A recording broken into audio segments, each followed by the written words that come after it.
This is Pet Life Radio. Let's talk pets. Rappaport to the rescue with award-winning animal advocate Jill Rappaport.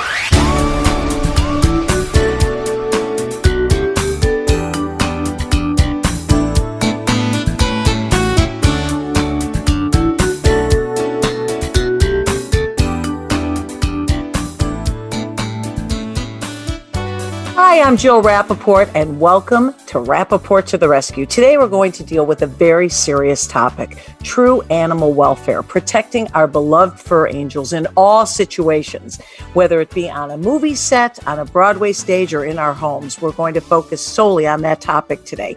And the reason I wanted to focus on this is because of the recent announcement about Amazon's Prime Video show, The Pack, just announced that it has been canceled for good. This was quite a surprise because the series got a lot of buzz. I myself interviewed Lucy Riles, one of the contestants, in November, and Lindsey Vaughn, a true animal advocate, is the host. Now, the reason at the time all the buzz was happening just 2 days ago, all of the articles, everything I read, said it was due basically to animals being endangered, and PETA was responsible for reaching out to them and expressing their concerns. And the next thing you know, the show was canceled. Now, The Wrap actually broke the story. There's my Oscar barking his opinions in.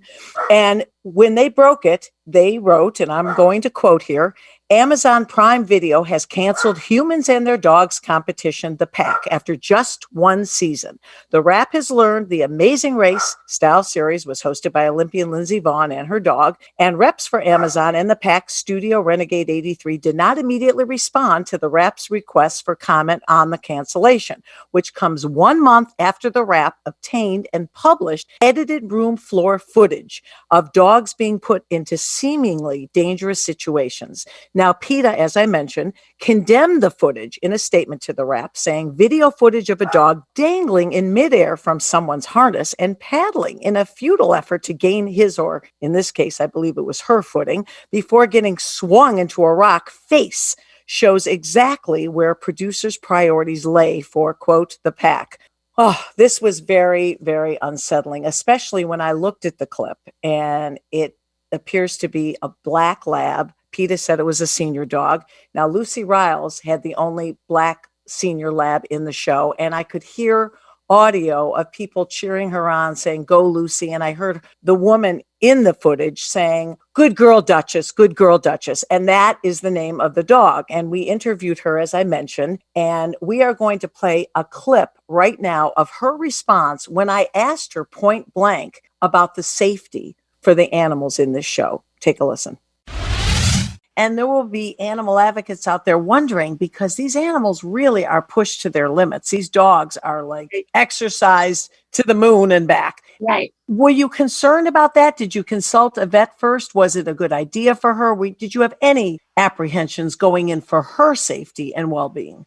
Absolutely. When I got the call to do the show and they said, "Hey, we want a mom. It's Amazing Race, but with your dogs traveling the world," my very first hesitation was, how will Duchess do? How are they going to treat Duchess? How is this going to look? And they were like, "This is Amazon. We are not messing around. These dogs will fly first class right next to you in a charter flight." They had a whole staff of dog safety team between vets and trainers looking out for dogs all the time. And if you see a part in the show where there's a lot of running, there's a very good chance we had to stop down, because a lot of times they were always factoring in the dog's well-being. Yeah. I keep saying to people, they treated the dogs better than the humans. I said, if you're treating my Duchess like royalty and I can just come along for the ride and benefit from that.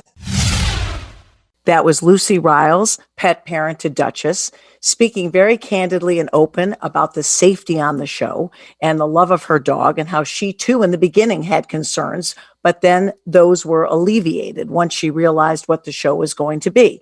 Now, of course, I immediately reached out to Lucy yesterday. I actually called her, and I could hear the distress in her phone. She obviously loves her dogs. She's a great parent. She's written books on parenting, and a really, really nice person. And I can only imagine how she feels with this going on. And she actually wrote back to me. I asked for an interview, which she declined to do, but instead she sent back an email to me saying, quote, "Thanks for reaching out and your concern. The past 24 hours have been incredibly disheartening. The Pack season 2 was not picked up, but not because of PETA. Please know that for facts. Amazon has confirmed that to every press outlet. Yet they," she's referring to PETA, "are using the prior headline as clickbait.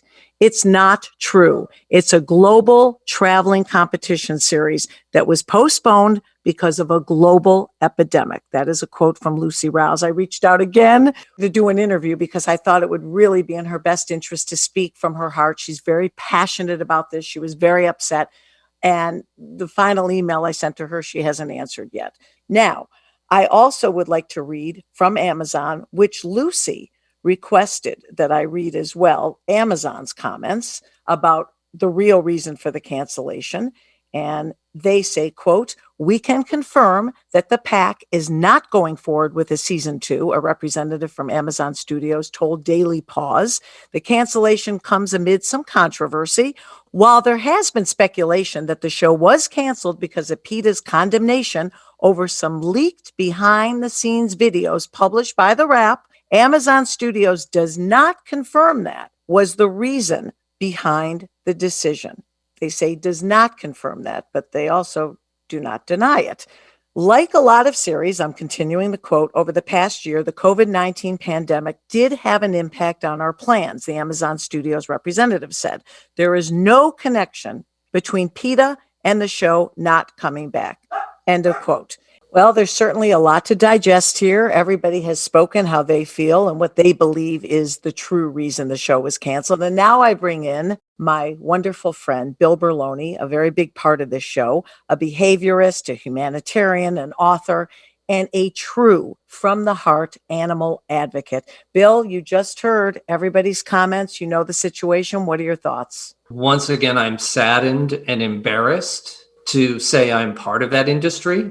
For years, I've been trying to be a catalyst for change in the filming industry. For years, I've tried to set examples. For years, I've set my own standards in which the moment I felt an animal was being harmed, I stopped or quit or left. And yet, I know it happens. I know it happens, and I'm relieved every time a story like this gets exposed because we can continue to have the discussion. You saw the clip. We've talked about this endlessly yesterday. You've read the stories. What did you think when you saw that clip? Oh, the animals were being harmed. And that's the sort of thing that they're hiding behind. No animals were physically harmed, not at all. You know, they had vets there, they had trainers there, but no one cares about their emotional well-being and what sort of trauma that leaves them with. And why do I care about that? Because I work in the shelter system where I see dogs who've been abused and abandoned and what that does to them and the scars that it leaves on them forever. So yes, terrifying dogs by propelling them off of a cliff is not in any way, shape, or form beneficial to your dog's health and well-being. Now, I should mention, I reached out again to Lucy. I think I sent 2 or 3 emails confirming that in fact was her and Duchess in the video, and only because it was a black lab, appeared to be, and I heard the names Lucy and Duchess, and I don't have great hearing, but I did hear that, and she has not answered me. And from everything I've read, it has not been confirmed who the actual contestant and dog were. You know, we talk about entertainment. We have these shows for, quote, entertainment. You yourself have been in a situation where you were hired to be on a very prominent Broadway stage, and you had a very similar situation that could have gone forward, but you put a stop to it. Back in 2014, there was a revival of a very popular play called You Can't Take It With You. And it actually was starring James Earl Jones and a whole host of Hollywood and Broadway stars, Rose Byrne. And in the script, the family lives in an old house. They have a fireworks factory in the basement. And the play opens with Mama sitting at her desk with a bunch of kittens. And Papa comes up from the basement. In the original script, it said he had sparklers. And in this new revival, they asked me to provide the kittens. And we were so excited because the producers also agreed we were going to do an adoption event. When the kittens grew too large, people could apply for them and adopt them at the theater. So we were going to be giving the chances for kittens around New York City to find homes and to raise awareness. And when I kept asking exactly what the pyrotechnic effect was going to be, people kept bouncing around it. They wouldn't give me an answer, particularly the director. And I finally went to the producers and said, I need to know what this effect is. Don't worry, Bill, it's going to be fine. Don't worry, it's going to be fine. Oh, well, we got to the theater and we were starting to tech the show where it's the first time you're putting all the elements on stage. And we had the kittens on stage and they brought the effect on, and it was a fry pan that exploded. Oh. And the 8-week-old kittens jumped. I mean, the actress almost dropped them. And I went, stop. No, we can't have that effect. And the director disagreed with me. And as we tried to talk about it, he said, let's just move on. And, I went to the producers and I explained that cannot happen. It's cruel. It's inhumane. And I've been asking for it for weeks. So they promised me, the producers promised me they would talk to the director, it would be changed. And we got to dress rehearsal. And once again, those fireworks went off and the kittens were scared. And I ran to the back of the theater and started yelling at the producers. I was like, you lied to me. You didn't prevent this. Bill, it was a mistake. We promise it's not going to happen tomorrow night at the first show. And they knew that I was livid. And the next night at the first show, the same effect happened. At that point, I had a very large decision to make. I had to make a decision whether I was going to stay for the money or take my animals and leave. And it took me a second and a half to decide we were going to leave. Now, I had an employee who was promised work for a year and a half. And I asked her, I said, are you okay with this? Because we're going to lose a lot of money. She said, absolutely. So people had left the theater. We packed up the kittens and our belongings and we were leaving. And the doorman said, wait a minute, where are you doing? I said, I'm leaving. And he said, wait, you can't leave. We'll figure it out. And I said, no, I'm gone.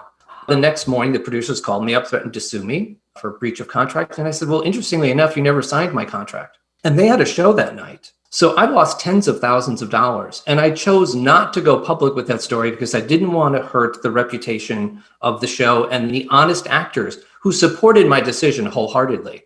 And we should mention, Bill, you and your lovely wife, Dorothy, are the proud pet parent to multiple animals. You literally live in Noah's Ark and have to support and feed so many animals. So for you to make this decision to walk and literally lose, as you put it, tens of thousands of dollars was the difference between animal welfare and your survival. Yes, but it's who we are. It's who we are. You can't call yourself an animal advocate and not walk the walk in whatever circumstance. How many times have you gone into dangerous situations, Jill? How many times have you overextended, your expenses to help an animal? It's what we do. And we don't think about it because we care, and what hurt the most was that the person they brought in that day, the cast was calling me up for weeks saying, these poor kittens are terrified. Bill, we don't know what to do. I said, report it to the SPCA, and nobody would whistle blow on the show for fear of their job. So except you were the only one that actually took a stand. I took a stand. I don't name names, so I can't get sued, but you could look up the show and find out who the director was and who the other trainer was that took over for me. But Bill, obviously this cancellation of the pack just happened. So, yes. The situation you're talking about, I believe was in 2016, almost 5 years ago. Yeah. So this goes on all the time. How are we going to control this? How are we going to protect our animals? It started long ago with the American Humane Association, who was brought in when horses were being killed on film sets, as a third-party witness to make sure that no animals were harmed. There are people, they're representatives, and they're making sure that if an animal is harmed, that the film won't get the rating. But here's the crazy thing, sets and TV shows are secretive. And everybody has to sign non-disclosure agreements. Nobody can tell what goes on. So there is this wall of legal secrecy that you can do whatever you want. And if you whistleblow, you're the one who can get sued.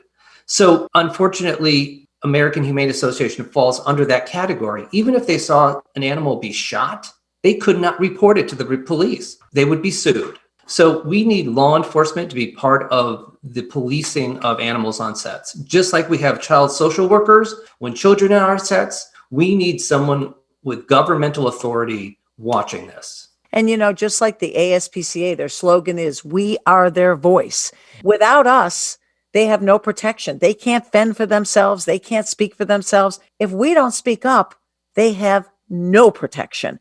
That in itself gives me chills. And in this case, a reality show where you offer people $750,000 and tell them everything's going to be fine and the animals are going to be taken care of. We're going to have experts there.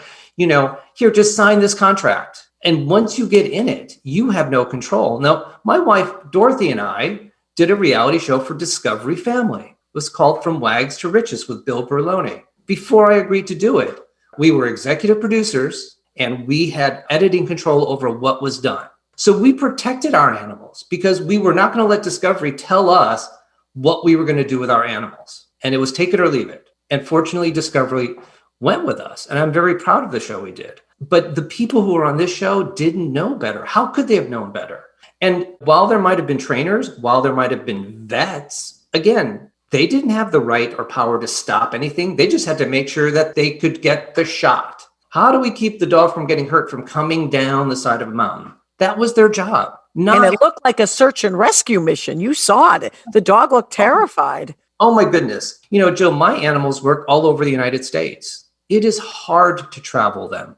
We never fly them. We drive them from city to city. They live in hotel rooms. I make sure that before we go to a city, I know where the vet is. I know where the theater is. I know where the parks are.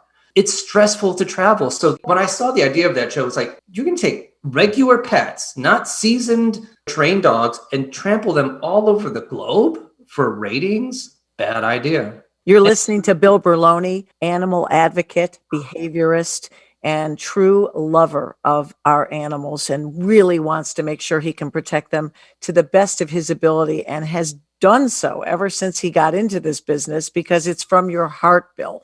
Absolutely. I didn't get into this business because I wanted to work with animals. I rescued an animal and he did something for me, which was incredible, which was to go on stage and perform. And I was inspired to be able to use his fame, the original Sandy, to help raise awareness about unwanted pets and also create art that was humane, but also moving. So I had no problem drawing the line with my conscience and not with my economic bottom line.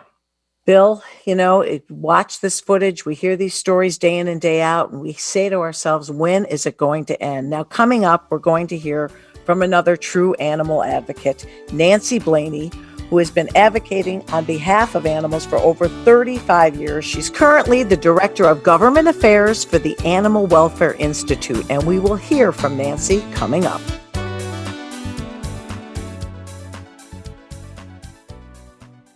Take a bite out of your competition.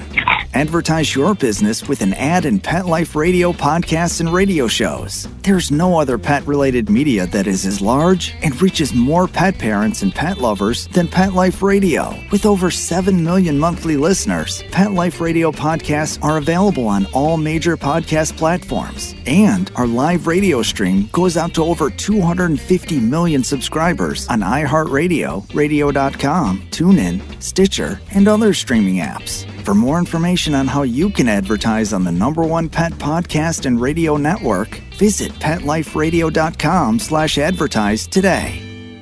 Spanning the planet. You've landed at the pet entertainment center of the universe. Alert the paparazzi. This is Pet Life Radio, the ultimate animal adventure. Let's talk pets. Let's talk pets On Pet Life Radio. Pet Life Radio. PetLifeRadio.com.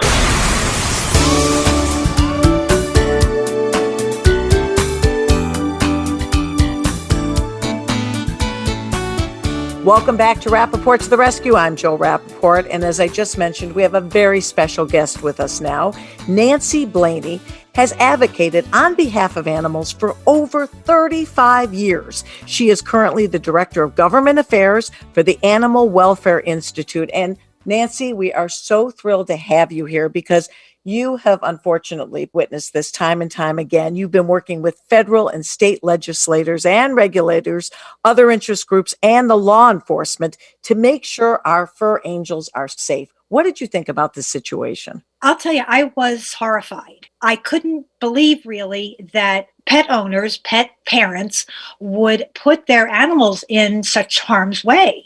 In watching those clips that the Rap uncovered, the animals were clearly in a dangerous situation by none of their choosing. It's just as amazing that a pet parent would think that that's a good thing. And then one animal was banged into the rocks. One owner was straddling her dog because they were getting all tangled up in the lines. So I just, A, am horrified that it happened.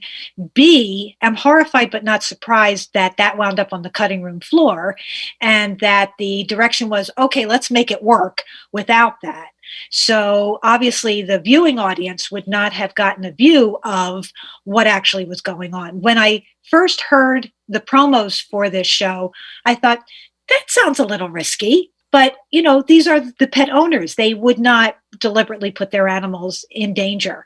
And I was clearly wrong about that. It's interesting because I've had the opportunity to interview Lindsey Vonn. She's the host of the show. And if I tell you her dogs are her children, she lives for them.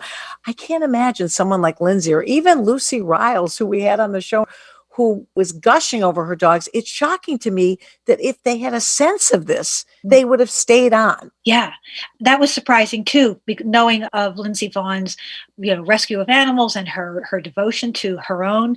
So I wonder, how much she knew about that. Were these things that she didn't see? Was she not on site at the time? So there's a lot I don't know about that. I'm sure there's a lot that a lot of people don't know about that. Amazon is denying it has anything to do with the fact that PETA got this footage from the Rap exclusively. They're saying that they canceled the show due to COVID restrictions. Well, if they were worried about COVID restrictions, they probably wouldn't have started the show in the first place because it necessitated people traveling. And, frankly, I think I would have thought a little better of Amazon if they had said, oh, my God, we were horrified by what we saw. We're canceling the show. So I would have thought more of them if they had just admitted that this was brought to their attention and they put the kibosh on it rather than saying, oh, it had nothing to do with it. Bill, you and Nancy, the three of us are totally aligned in this. Well, from Nancy's point of view, when is any animal abuse going to end? It's driven primarily by greed, whether it's for food, whether it's for furs, whether it's for entertainment, it's to make money. And these poor creatures are put in harm's way. And oftentimes unknowing owners are also put in that situation. Well, I know, Bill, you have a special plea. Yes, it's going to take a long time for us to get people in onto those sets to actually regulate them. So I appeal to my colleagues in the film industry, be the whistleblower. Whip out your cell phone camera and take a shot, please, and post it anonymously, because that's the only way we're going to continue to uncover this. And Nancy, from your angle, you're out there every day working on behalf of animals in need. What would you like to say about this? What can be done? Well, it really does take the individual being alert to these things going on and paying attention to what they hear. The thing that shocks me the most still is the health of the puppy mill industry. You want to talk about abject cruelty to animals to make a buck. That is where it happens. And people still buy pets in pet stores, and they still buy them from online sellers, and they still buy them from people they don't know anything about, instead of going to a rescue or a shelter and giving somebody a second chance. So to kind of just have blinders on about certain things really is not justifiable these days. And while having been in this movement for so long, and I'm awfully sorry I mentioned just how long it was. It's so sad, the reality of this, yeah. Right? But things have gotten better. They really have. From the time when I started to what I'm seeing now, things are much better. Policymakers are more aware of things, so they are more apt to, kind of take the lead on getting laws passed that we need. So things have gotten better, but there are still some things where it really comes down, as Bill said, to the individual trainer, the individual consumer, to say, I am not going to help to maintain these industries that exploit and cause pain to animals. Well, Nancy Blaney, Bill Berloni, thank you both so much. This has been such an interesting and informative show. You two are amazing for what you do for animals in need. And I want to end on a very high, happy note. We all want to wish the wonderful, legendary, true animal advocate, one of the originals, Betty White, the most wonderful, blessed birthday. This Sunday, she's going to be 99 years young. She was a true inspiration for me. I know for you too, Bill. I adore Betty White. So, Betty, we love you. Happy, healthy 99. And for all of our listeners, thank you so much for tuning in today. And Bill, how do we end the show? Please stay positive.